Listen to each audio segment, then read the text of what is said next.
네, 계속해서 라이브 이어가도록 하겠습니다. 이번에는 자인에너지의 이주연 대표님 나오셨습니다. 안녕하세요. 네, 안녕하십니까. 네, 자인에너지 이번에 뭐 인터뷰 때문에 부스에도 나오셨죠? 예, 몇 번째시죠 이번에?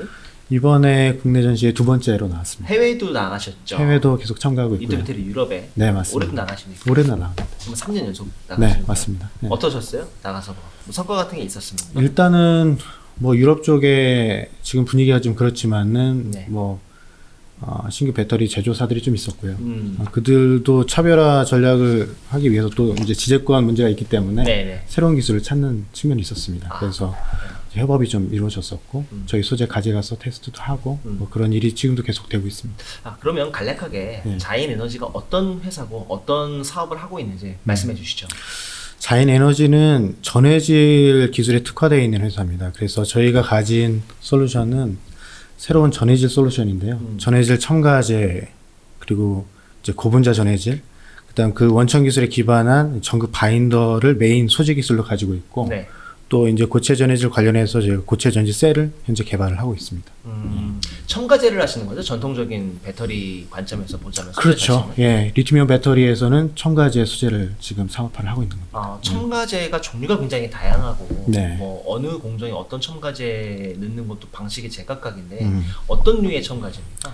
저희는 유기첨가제입니다. 기본적으로. 네. 솔트계는 아니고 유기첨가제이고, 유기첨가제 중에서도 뭐 여러 가지 기술 컨셉들이 있는데 네. 저희는 음이온 수용체라는 컨셉의 기술을 가지고 있습니다. 그게 어떤 건지 좀 쉽게 좀 말씀해 네, 주시면 음이온 수용체는 네. 말 그대로 음이온을 수용한다는 건데요. 예. 전해질에 보면은 리튬 염이 들어가죠. 그렇죠. 염이 들어가죠. 그 염이 이제 해리가 돼서 양이온하고 음이온이 됩니다. 네. 근데 그게 서로 이제 쌍이 돼서 네. 이온적으로 이렇게 서로 좀 붙어 있죠. 네. 그래서 원래 양이온이 이제 잘 움직여야지 리튬이온 배터리 성능이 잘 나오는데 음이온이 좀 방해가 되기도 하고 또 음이온이 반응성이 있어서 부반응의 원인이 되기도 합니다. 그래서 저희는 음이온을 이렇게 감싸줘요. 네, 그렇게 감싸주면서 전기적으로 안정화시키니까 이 열화도 방지하고 리튬이온이 잘 왔다 갔다 할 수 있게 해서 성능도 올라가고.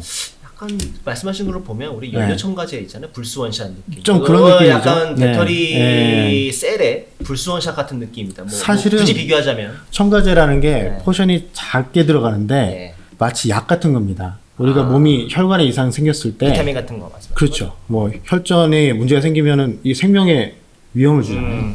배터리도 안에서 열화 생기면은 네네. 쇼트나 문제가 생기는데 네. 사전에 그런 예방 약을 넣어주는 거죠. 그런 개념이 바로 첨가제라고 보시면 오약이다. 됩니다. 그렇죠.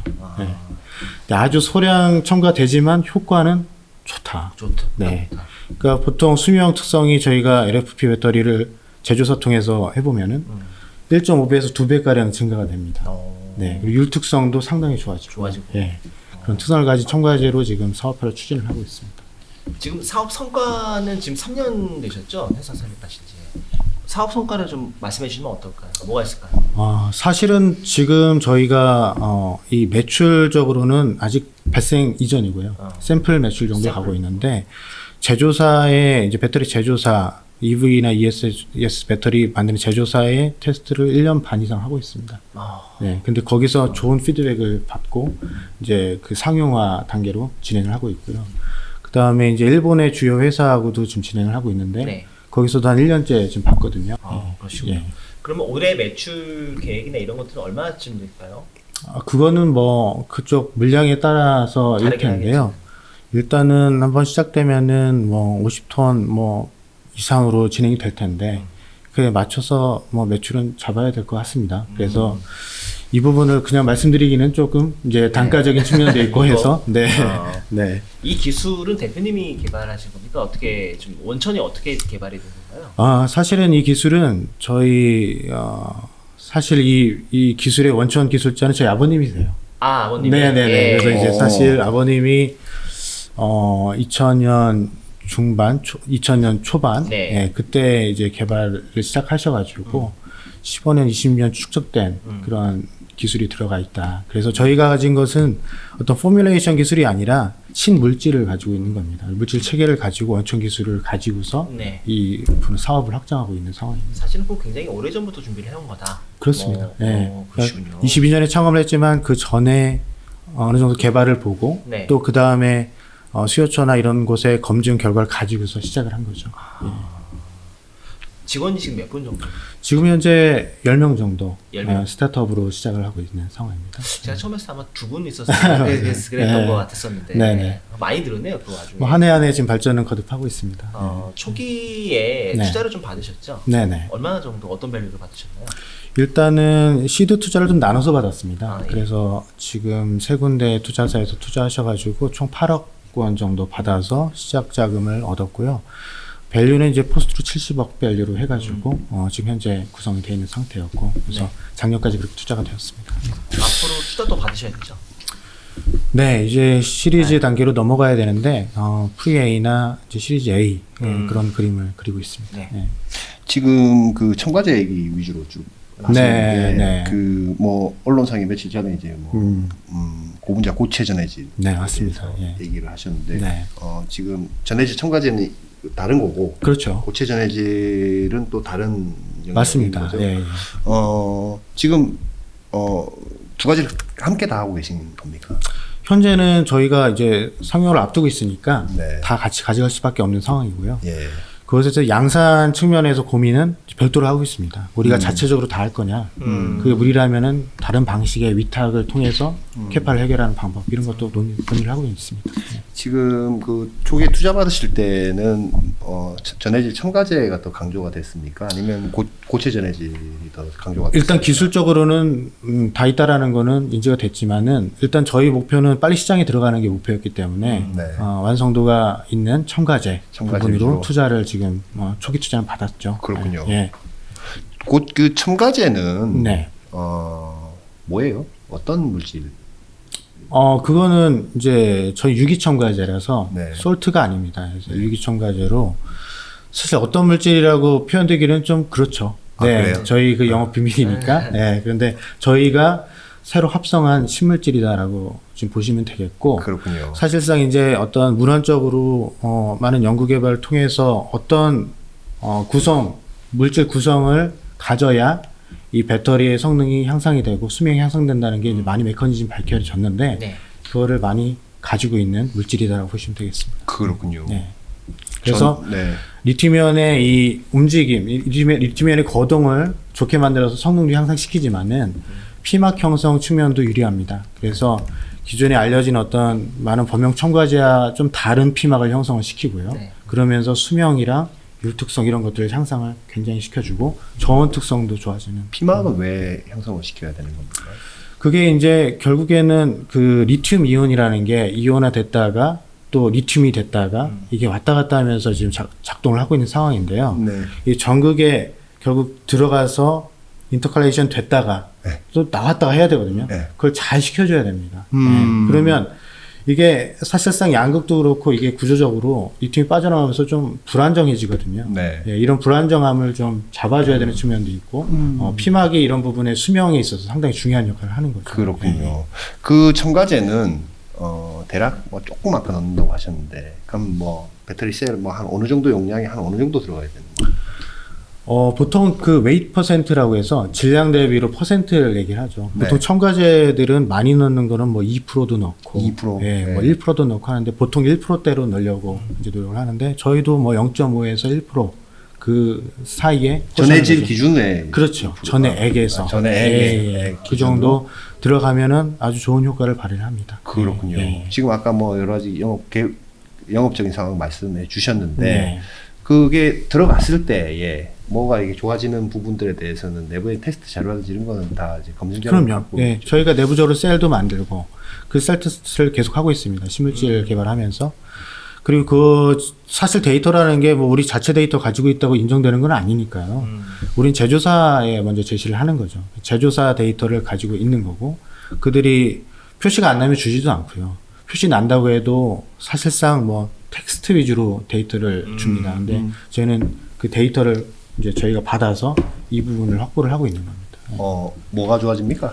일단 말씀드렸듯이 리튬이온이 잘 움직이니까 이온 전도도가 높아집니다. 그게 뭐 몇 퍼센트 올라가는 이렇게까지는 안 갖고 있습니까? 가지고 있죠. 예, 몇 가지고 프로 올라갑니까? 이온 전도도는 수치적으로 네. 뭐 이제 그 절대값이 뭐 9다 그러면은 그게 10대로 올라가죠. 이렇게 이제 확연히 올라가고 네. 그 지표로 이제 연관되는 것들이 이제 저항, 내부 저항이 낮아지는 부분들이 있고요. 수명 특성이 좋아지는 부분이 있는데 수명 특성은 이런 겁니다. 저희가 레퍼런스로 LFP 배터리를 가지고 1800사이클까지 간 데이터를 받았어요. 네, 근데 레퍼런스가 그게 용량이 90%까지 떨어졌거든요.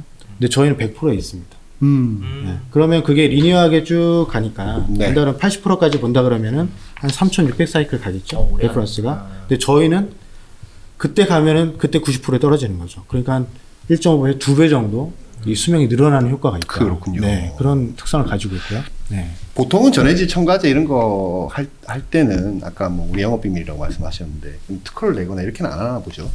특허를 냈죠.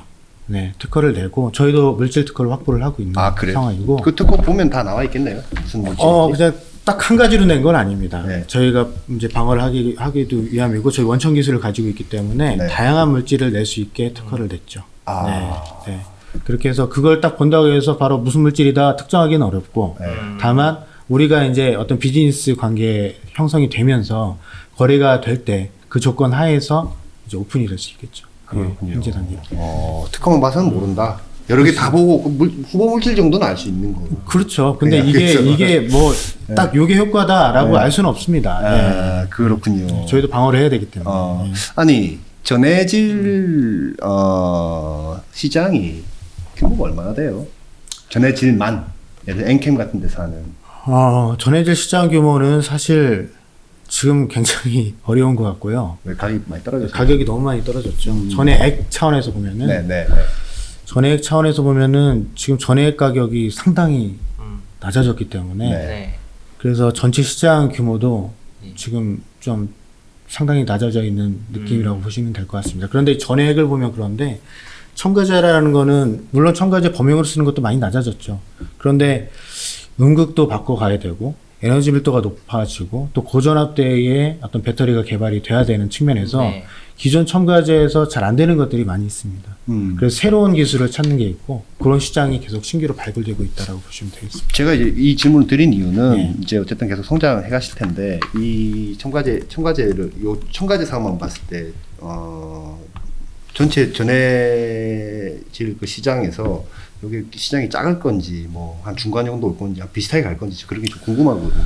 사실 첨가제 시장은 이제 좀 잡힌 것 같아요. 중국도 상당히 개발을 많이 하고 있고 네. 해서 지금 보면 한 5조 원대 시장인 것 같고요. 예. 그게 이제 차츰차츰 뭐 양에 비례하니까 커져가는 전망을 가지고 있는 것 같습니다. 그래서 네.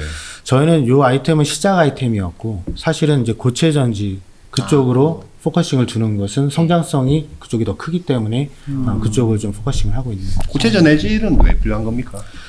고체 전해질은 잘 아시다시피 전해액이라는 게 비수계 이제 용매를 쓰는데 그 비수계 용매 자체가 인화성 물질이다 보니까 안에서 쇼트가 발생을 하면 불나죠. 그 화재 문제 때문에 이걸 고체로 만들면 이 화재 문제가 잡힌다라는 측면 그리고 이걸 고체로 만들면서 리튬 메탈을 도입하면 리튬 메탈에서 이제 일어난 덴드라이트 형성이라는 걸 좀 억제시켜주고 안정성 있는 그런 배터리를 만들 수 있다고 해서 고체 전해질을 이제 개발을 하고 있는 상황입니다. 고체 전해질은 그 고체는 뭘로 이루어져 있습니까? 저희 고체 전해질은 기존의 뭐 황화물계나 산화물계나 고분자계나 이렇게 크게 세 가지를 나눌 수 있는데 저희는 고분자계 전해질을 가지고 있습니다. 예, 그 기술은 다 확보하고 계신 겁니다. 그렇습니다. 어떻게 만듭니까? 그것도 저희가 새로 합성된 저희만의 물질입니다. 그래요? 물질로. 네, 거기에 들어가는 어떤 단량체라고 하는 모노머, 그 다음에 가교제, 그리고 이니시에이터, 게시제 이런 것들이 있는데 그런 것들 하나하나 저희가 새로 만들어낸 신물질이라고 보시면 되겠습니다. 그렇군요. 네. 그러면 지금 얼마 전에 언론에 보도 나오고 이랬던 것들은 일단 셀 자체를 한번 만들어 보셨던 겁니까? 저희가 셀 구현을 하고 있는 겁니다. 그래서 저희가 자체적으로 고체 전지 셀을 5A 수준으로 만들 수 있고요. 네. 저희 설비 자체가 지금 셀을 가져왔는데 이제 이렇게 8A 셀, 네, 이 정도 크기로 지금 네. 만들 수 있는 상황입니다. 핸드폰 크기만 하죠. 네. 직접 이렇게 구현을 하고 셀 테스트도 하고 관통 시험도 하고 잘라보기도 하고요. 네, 이렇게 지금 테스트를 하면서 보여드리고 있는 상황입니다. 네. 고체 전해질이 나오면 기존의 기존 전해액 시장은 어떻게 되는 겁니까? 기존 전해액 시장은 계속 가죠. 왜냐하면 이미 설비 투자해놓고 캐펙스 만들어 놓은 게 이렇게 있는데 그게 한 번에 없어지진 않을 거고요. 반면에 또 이 고체 전해질이라는 게 또 시장 침투력이 얼마나 될지 고민이 많아지는 시점이긴 하거든요. 네. 근데 저희 고분자 전해질은 좀 특이한 게 있습니다. 네. 황화물계나 산화물계나 달리 저희는 기존 리튬이온 공정에 그대로 들어갑니다. 그러니까 저희의 고체 전해질이라는 건 원래 현재 상태로는 본래 상태는 액체입니다. 네. 액상으로 기존 리튬이온 공정에서 셀 안에 액상으로 주입한 다음에 에이징하고 화성 조건에서 경화되면서 딱딱한 고체가 되는 거거든요. 예, 그래서 기존 설비를 그대로 이용하면서 고체 배터리가 나오니까 네. 생산성도 좋고 상용화도 빠를 수 있다라는 네. 거죠. 예. 가격은 어떻습니까? 황화물계 뭐 만들 수 있는데 가격이 너무 비싸서 그렇죠. 그 문제가 예. 좀 있는데 지금 하신 거는 어떤 이게 유기 소재이기 때문에 가격적인 메리트도 상당하죠. 예. 사실은 저희 소재 원천 소재 기술이 첨가제부터 시작인데 네. 그게 하나의 이쪽 원료가 된다고 보시면 되겠습니다. 그래서 가격적으로 보면은 상당한 메리트가 있고 실제 이제 전해액 포션을 전지의 10분의 1 가격을 본다. 네. 그다음 거기서 들어가는 우리의 소재 가격을 본다 했을 예. 때 전체 전지의 가격에 미치는 영향은 크지 않을 거다. 그래서 그렇게 보고 있고요. 네. 지금 전해질 첨가제나 그 고분자 고체 전해질 같은 경우에 이 사업화를 하기 위해서는 어떤 단계들 앞으로 더 밟아 나가셔야 됩니까? 일단은 저희 소재 자체가 핵심 소재가 되기 때문에 그거에 대한 스케일업이 또 돼야 될 것 같고 그다음에 저희 이제 전지 샘플이라는 게 결국 타겟을 어디에 두느냐, 어플리케이션 어디에 두느냐 이게 참 중요한 문제 같은데 1차적으로 큰 어플리케이션은 당연히 EV는 뭐 차후에 염두를 하겠지만 ESS 쪽으로 또 보고 있고요. 안전을 위해서. 네. 그다음에 작은 어플리케이션으로 뭐 웨어러블 기기나 또 뭐 작은 파워뱅크나 아니면 배터리 팩이나 이런 것들을 지금 염두를 해두고 있거든요. 그거에 맞춰서 이제 그 양산 규모를 늘려가는 차츰 늘려가는 그런 숙제들이 남아 있는 거죠. 그래서 샘플을 제조해서 양산 샘플로 만들어가고 그 제품에 대해서 시제품을 내서 이제 물량을 따내고 그러면서 제품화하는 고체적 제품화하는 그런 단계가 필요할 것 같습니다. 지금 현 수준에서는 어쨌든 수요 기업이 뭐 셀 기업이 써줘야 의미 있는 뭐 매출이든 뭐 이런 것들 성과를 낼 수 있잖아요. 소재만 보면 그렇죠. 소재만 보면. 예, 그거는 이제 저희가 계속 하고 있는 거고요. 네. 예, 전해질 소재 쪽으로 계속 지금 바인더도 계속 하고 있는 거고 이제 셀 쪽으로 보면은 저희가 시장을 찾는 거죠. 셀도 아예 만들어서 그렇죠. 쓸 수 예, 예. 셀 쪽으로 오면은 이 뭐 니치 마켓이라는 게 상당히 다양하고 많기 때문에 특히나 인체에 적용하는 것들 예를 들면은 요즘에 스마트 헬멧이나 뭐 이런 네. 산업 쪽에도 이런 게 있는데 거기는 항상 관통 이슈가 있습니다. 예. 사람 몸에 가까이 붙어 있으니까. 그렇죠. 그런데 그런 측면에서 상당히 유리하고 그런 시장들이 생각보다 많이 있다라는 거죠. 하다못해 무선 이어폰 같은 거. 예, 맞습니다. 예. 그래서 그런 시장을 공략을 해서 뭐 갑자기 어떤 대규모 공장을 가지고서 EV 시장에 들어가겠다. 이거는 좀 말이 안 되는 거고 저희만의 시장을 찾아가면서 고체 전지를 상용화하고 그게 시장에 나왔을 때에 이런 기술에 대한 수요가 생기겠죠. 네. 그렇군요. 그거는 직접 하시겠다는 거군요. 네, 그렇습니다. 그렇군요. 네. 대표님 오늘 시간 내주셔서 고맙습니다. 네, 네, 감사합니다. 고맙습니다. 네, 감사합니다.